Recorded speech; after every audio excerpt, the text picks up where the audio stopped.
بسم الله الرحمن الرحيم سلام الله عليكم ورحمة الله تعالى وبركاته كلانتي وعن أو وناكسن داوديال صاحبيال meel kastoo aad joogtaan ciid mubaarak ayaan idin leenahay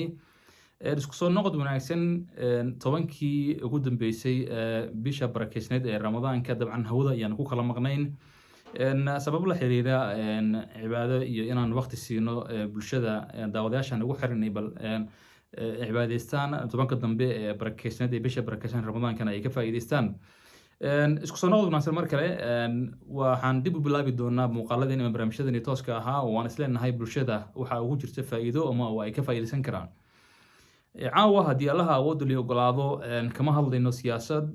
maadaama weli dadka qaarkood ay lixdii shawaal ama wadaca ay sooman yihiin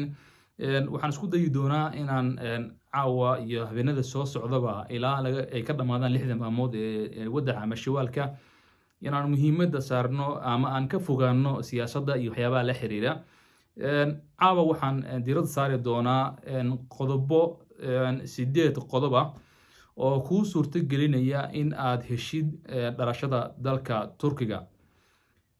afartii sano ee ugu dambeysay Soomaalida waxa ay si xawli ah ugu guurayeen dalka Turkiga iyagoo qaarkoodna degayay qaarkood guryo ka iibsaday qaarkoodna tahriib ka sii ah oo ka sii baxaya oo dhanka iyo Yurub uga sii gudbaya waxaan ku sharixi doonaa 8 qodob oo aad ku heli kartid dhalashada dalka Turkiga ama baasaboorka dalka Turkiga kadibna waxaan isku dayi doonaa inaan kuu sharaxo qaababka loogu noolaan karo adigoo aan dhalashada xataa qaadanin qaabka aad ugu noolaan karto Turkiga ugu horreyn Turkiga waxa uu qayb ahaan ka mid yahay qaaradda Yurub magaalada Istanbul gaar ahaan markaad timaadid waxay u qaybsan tahay laba qaybood oo qaybna waxay ka tirsan tahay dalka qaaradda Yurub qaybna waxay ka tirsan tahay qaaradda Asia waxa kala qaybiya bridge ama buundo oo magaalada Istanbul dhex marta oo labada dhinacba baabuurta ay kala gooshaan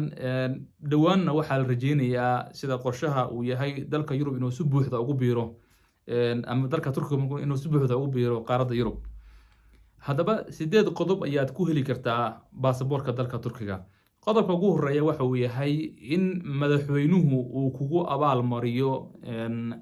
dhalashada dalka Turkiga hore ayay u dhacday oo wasaaraha Canada ayaa ku abaal mariyay dhalashada dalka Canada gabadha loo yaqaan Malala Yusuf dhowr shakhsi oo kale oo bulshada dhexdeeda caan ka ahna way dhacday in madaxweynayaashu ay ku abaal mariyaan inay siiyaan dhalashada dalka Turkiga waxaan aragtay dhowr ciyaaryahan oo kubadda cagta ama kubadda kolayga ama orodka ah oo wadamada qaarkood ay siiyeen ama u ogolaadeen inay qaataan jinsiyadooda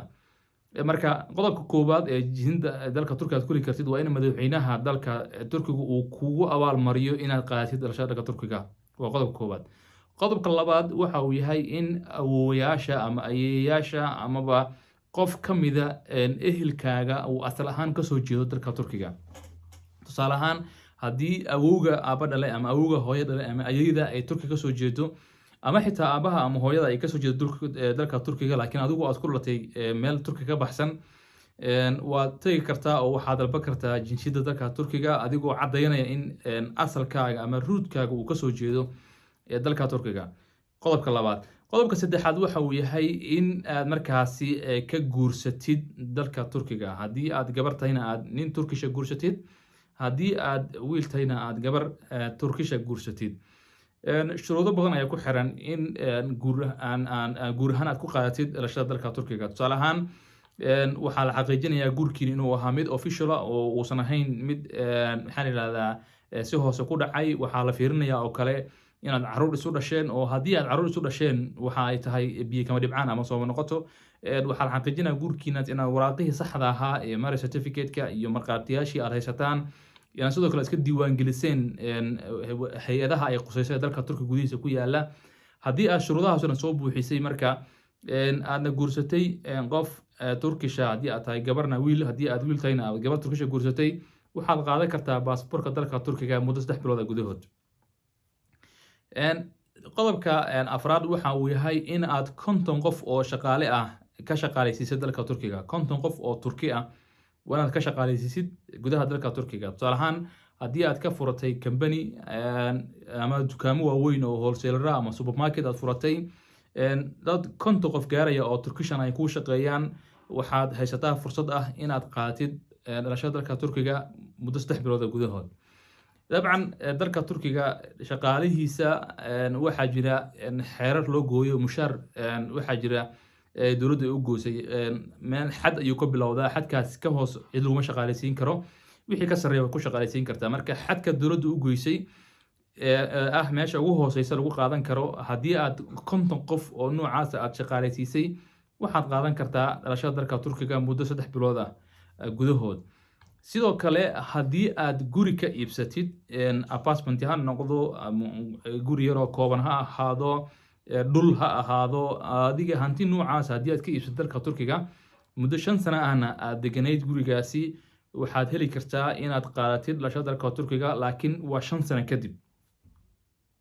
sababta 5 sano lagu xiray waxay tahay inaadan ganacsi ka dhigin oo gurigan maanta aad iibsato aad berisi iibinin oo aadan faa'iido saarin waxay keeni kartaa arrintaasi inay qiimaha guryaha lagu kiraysto ay qaaliyoobaan ama kuwa guryaha lagu kala gato ay qaaliyoobaan dowladduna maxaa ma ogola oo waa la xadeeyaa hantida iyo sida loo kala gato guryaha sida loo kala kiraysto dowladdu waa ay xadeysaa iyo xad ayay u samaysaa marka haddii aad guri noocaas iibsatay ama dhul aad iibsatay 5 sanana aadan sii iibinin waxaad heli kartaa inaad qaadatid dhalashada dalka turkiga 5 sano kadib sidoo kale haddii aad haysatid warqadda loo yaqaano work permit ama ruqsadda shaqada aad haysatid oo si official dalka turkiga aad uga shaqaynaysay muddo 5 sano ah aadna si sharci waddanka ku timid waxaad qaadan kartaa dhalashada dalka turkiga saas oo kale si lamid ah wadamada caalamka oo aan ognahay caalamku inuu leeyahay shuruudo noocaas ka sameeyeen yihiin dabcan shuruudaha qaarna waxay kala sameeyeen caalamka intiisa kale shuruudaha qaarna waa ay kaga duwan yihiin dalka turkiga qaabka jinsiyadda ay ku bixiyaan work permit-ka dabcan Soomaalidu way ka shaqeysaa dalka turkiga laakiin waxay ku shaqeeyaan sifo hoose oo aan dowladdu aysan ogeyn oo aan official ahayn oo aadan cashuur bixinin laakiin markii aad work permit qaadatid micnaheedu waxay tahay shaqada aad qabanaysid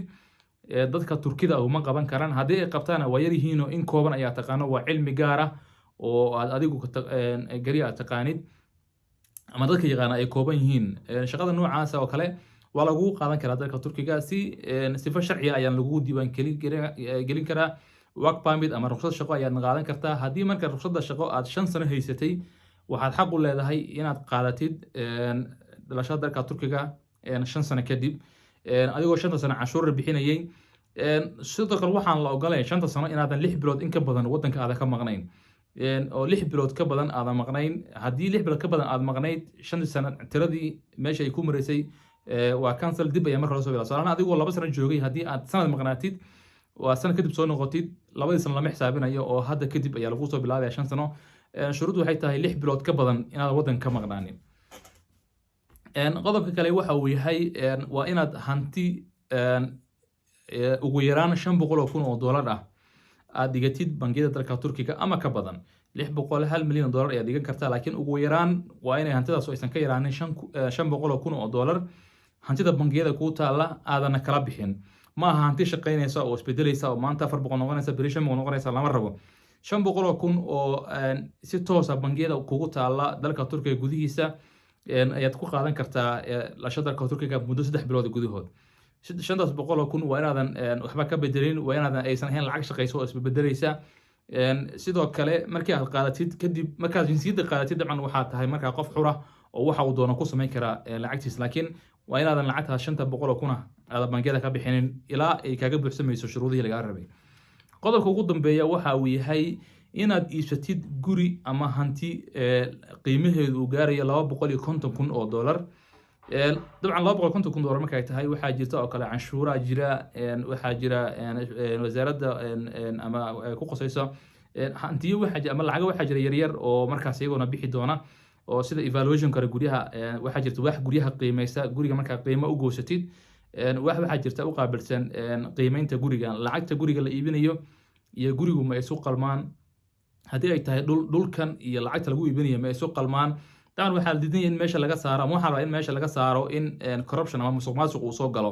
marka 250,000 hanti u dhiganto ama guri ha ahaato ama dhul ha ahaato waa inaad iibsatid haddii aad intaas samaysid 3 bilood gudahood ayaad ku qaadan kartaa dhalashada dalka turkiga hantidaas aad iibsatay dhul ha ahaato ama guryo ha ahaato ma sii iibin kartid 5 sano in ka yar haddii aad sii iibinaysidna marka dhalashada qaadid kadib aad inaad sii iibisidna waa inaadan gadin qiimihii aad ku iibsatay qiimo ka badan tusaale ahaan waxaad ku iibsatay gurigan 100,000 oo dollar sharcigii baad qaadatay baasaboorkii baa kuu soo baxay waa qaadatay 3 bilood kadib ama sanad kadib martay inaad sii iibisid sanad kadib qiimihii guriga waxa laga yaabaa inuu kordhay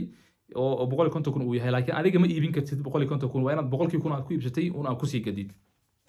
taameeneedu waxay tahay inaadan noqonin qof ganacsi raadisa oo guriga inta gata hadana sii iibiya oo faa'iido ka raadiya ama profit ka sameeya ayadana lama ogolo 5 sano gudahood kuma iibin kartid gurigaaga haddii aad iibinaysidna waa inaad exactly qiimihii aad kusoo iibsatay un aad kusii gadid 3 bilood gudahood laakiin ayaad baasaboorka ku qaadan kartaa dalka Turkiga haddaba shuruudahaas 8 ah ayaad ku qaadan kartaa baasaboorka dalka Turkiga marka ay timaado dhalashada ama deganashada dalka Turkiga waxaad ayadoo shuruudaheedu waa si kooban yihiin deganashada waxaad ku heli kartaa inaad guri kireysatid oo aad degan tahay maxaa la yiraahdaa address aad leedahay markaad address yeelasid ayaad qaadan kartaa ama codsan kartaa deganasho dalka Turkiga deganashada dalka la siiyo waxay isugu jirtaa 1 sano 2 sano iyo 3 sano waxay ku kala duwan tahay qiimaha canshuurta ay bixinaysid waa inaad canshuur bixisid waa inaad insurance leedahay oo aad insurance gadatid waa inaad address leedahay oo guri aad degan tahay lagugu soo hagaago kadib ayaa waxaad codsan kartaa deganasho dalka Turkiga haddii aad deganashada qaadatid sanadka ama 2 sano ama 3 sano aad qaadatid waxa markaas aad xaq u leedahay inaad wadanka deganaatid aad u kala safartid gudihiisa marka aad doontid aad ka soo baxday marka aad doontidna ku noqotid adigoo aan fiisa dalbanin lacagaha fiisada ay $60 ee safaradu ay dadka ka qaadaanna aadan bixinin sidoo kale waxaad xaq u yeelan kartaa oo xaq u leedahay in aad ticket one way ticket aad goosan kartid marka Turkiga u socotid laakiin marka aad deganaansho haysanin oo aad deganaansho ka haysanin ma qaadan kartid ticket one way ticket loo yaqaan waa inaad qaadatid go and back ticket ama round trip wax loo yaqaan ama two way ticket wax loo yaqaano taasna waa deganaashada nolosha dalka Turkiga marka ay timaado Soomaali fara badan ayaa degan dalka Turkiga tirada Soomaalida ee degan waa 1,500,000 bishii March wixii loo gaaray ama bishii March ilaa bishii March waxa dalka Turkiga deganay Soomaali gaaraysa 1,500,000 oo qof iyo dhowr boqol oo markaas ay tiraa laakiin 1,500,000 oo qof iyo tahay tirada celis ahaan degan tiradaas waxaa xaqiijiyay jaaliyadda Soomaalida ama gudoomiyaha jaaliyadda Soomaalida dalka Turkiga ayaa diiwaan gelisay waana tiro la og yahay oo dadka ka diiwaan gashan dabcan marka dalka Turkiga galaysid waxaad ku soo galaysaa fiise waana diiwaan gashan qof kasta soo galaya oo wadankaasi aad ayaa loo ilaaliyaa dhinaca diiwaan gelinta marka ay timaado sidoo kale Soomaalida meelaha ugu badan yihiin ee degan yihiin waa xaafadaha ama magaalada Istanbul iyo Ankara walow ay jiraan Soomaalida qaar kala degan gobolada qaarkood sida Izmir oo kale Soomaaliya ayaa degan laakiin meelaha ugu badan Soomaalida degan tahay waa Istanbul iyo Ankara Istanbul marka la yimaado Soomaalidu waxay ka degan tahay ugu badan yihiin laba xaafadood waa xaafad loo yaqaan Aksaray oo ay caan ku tahay Soomaalidu oo halka ay isha baydhabo ku taalo halka ay xawaaraduhu ku yaalaan iyo ganacsiyo fara badan oo Soomaalida hadii noqon lahayd maqaayadaha hadii noqon lahayd kaargooyada amaba dadka alaabaha xamuulka isku dira ka shaqeeya iyo sidoo kale xaafada kale loo yaqaano Sanyurso iyadana ah xaafad ay aad Soomaalidu xilligan u degan yihiin Istanbul laba xaafad ay ka degan sidoo kale magaalada Ankara ganacsiyo fara badan ay ku leeyihiin maqaayado ay ku leeyihiin madrasooyin ay ku leeyihiin waxa ay ku leeyihiin kaargooyo marka labadaas magaalo Ankara iyo Istanbul ay Soomaalidu badan aad u degan tahay caasimadda rasmiga ah ee dalka Turkigu waa magaalada Ankara laakiin ganacsiyada iyo sidoo kale howlaha dhanba waxa ay ka socdaan waxa ay tahay waa magaalada Istanbul dawladdu waxay ku shaqeysaa oo caasimad u ah waa magaalada Ankara laakiin inta badan shaqooyinka iyo maxaa la yiraahdaa ganacsiyadu waxay ka furan yihiin waa magaalada Istanbul dalxiiska waxa loo yimaadaa waa magaalada Istanbul ugu dambeyntii 3 sano ama 2 sano oo hadda soo socota dalka Turkiga waxa uu ku biiri rabaa qaaradda Yurub shuruudihii looga baahnaa intooda badan waa ay soo buuxiyeen waxa socda dhameystirkii nidaamkii ay ugu biiri lahaayeen qaaradda Yurub oo ay qaarad ahaan wali aysan ka mid ahayn laakiin dalka Turkiga waxa uu ka mid yahay wadamada G20 loo yaqaano dadka wadamada ugu 20 wadan ee ugu awoodda badan adduunka sidaad arkayseen baa Turkigu waxa uu hadda wax soo saarkiisu marayaa heer sare ganacsiyada intii badan Dubai deganaa jiray waxa ay iminka u wareegayaan magaalada Istanbul hadii noqon lahayd kaargooyada hadii noqon lahayd ganacsiyada noocyadooda kala duwan waxaad ogtihiin Dubai dadka tagay ee yaqaana hoteeladooda aad bay qaali u yihiin maciishada nolosha aad bay qaali u tahay deganaashada dalka Dubai ama imaaraadka aad looma helo dadku Soomaalida aad bay ugu adag tahay laakiin Istanbul iyo Turkigu hadda waa ay fududeynayaan noloshu waa ay fududahay oo ka fudud dalka Turkiga dalka Imaaraat fiisooyinku way ka fudud yihiin kuwa Dubai ganacsiyadii waxay hadda isku dayeen inay ka fududeeyaan marka challenge ganacsi amaba olole ganacsi ama tartan ganacsi ayaa ka dhaxeeya labadaasi wadan hadda waxaana moodaa ganacsiyada intooda badan ama xoogoodu hadda inay usii guurayaan dalka Turkiga haddii aad noqoto warshadaha wax soo saarkooda way ka fudud yihiin waana ka wax soo saar badan yihiin adduunka hadda markay noqoto dharkana waxa ugu quality fiican sida aan ognahayba waddanka Turkiga oo kambaniyada dadka soo saara dharka soo saara intooda badan waxay ku yaalaan dalka Turkiga dadka noqon lahayd LC Waikiki dadka noqon lahayd Zara iyo kambaniyada la midka waxay ku yaalaan waa magaalada Istanbul inta ayaan jecelahay marka caawa inaan ku soo afmeero tabintii tooska ahayd tan intaan mid kale ku kulmeyno barnaamijkan kala mid ah waxaan kaga tagay sida nabadgelyo nabadgelyo noola kulantay iyo amaana Allah salaamu alaykum wa rahmatullahi ta'ala wa barakatuh